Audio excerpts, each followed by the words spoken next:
Okay, and now we're back for the robot mode. Okay, we'll start off with some problems with it, and this is why I gave this robot mode a 5. The paint has been applied quite sloppily. It looks like around the face there's quite a lot of bleeding across like the top rim of his head, which I'll show you in the detail part. I'll show you all of these paint errors, but he's also got bits, kind of, all of the paint seems to be like merging onto other parts of the figure where it shouldn't have like the certain paint, especially this purple. The purple seems to be the most problem with this figure anyway.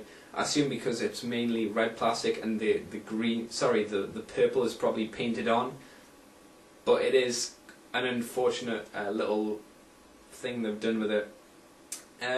The robot mode, however, I did give a 6 because it does look nice. It's a nice solid little robot mode, especially for what he does and the price, well, the price he was at the time. I do have a problem though, and that's because he doesn't look quite like his TV counterpart, because obviously the wings he never had stretchy out wings for in the show. They always kind of folded in on themselves. So this is quite inaccurate to what the TV show was like, but you know, the head mold is nice, and the figure does look good with the rest of the Beast Wars characters. So you know. Articulation is pretty good. They kept up to the Beast Wars standards of ball joint knees, ball joint hips, well, in the hips for forward and backwards movement, ball joints in the shoulders and the elbows, and ball joint for the neck. So he's got a lot of articulation for a little guy, and you know, these were basically the first kind of figures we had that had so much articulation, because I try not to count the Generation 2 figures. They had some alright articulation, but not as good as the Beast Wars. When Beast Wars came out, it was like phenomenal how much articulations these guys actually had. And I gave Fun, what did I give Fun? I gave him 8.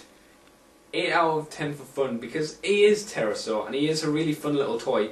Because he's so easy to transform, you can get him into pterodactyl mode, and then robot mode in, well, in about 2-3 seconds. The only problem is getting his little gun out, because it does hide behind his head and it's a little bit awkward to get out. But apart from that, he's a really fun little toy.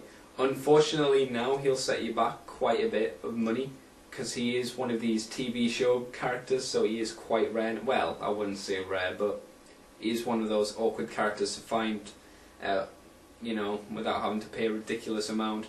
I had to pay quite a bit for him, but that's not the point. We'll move on to the detail section of this guy and finish this video up for today. So I'll see you guys in a moment for that.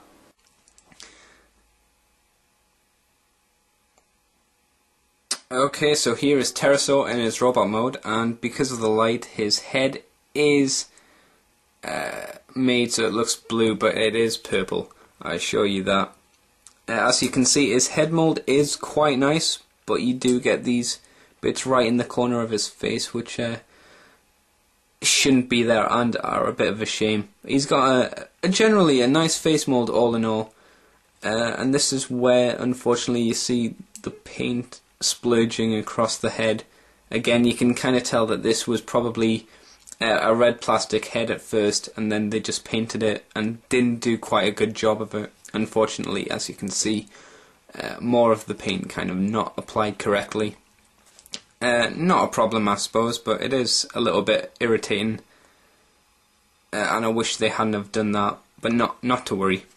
As you can see, the chest piece came down from the tail, so it retains all of the detail and painting from that, which is good.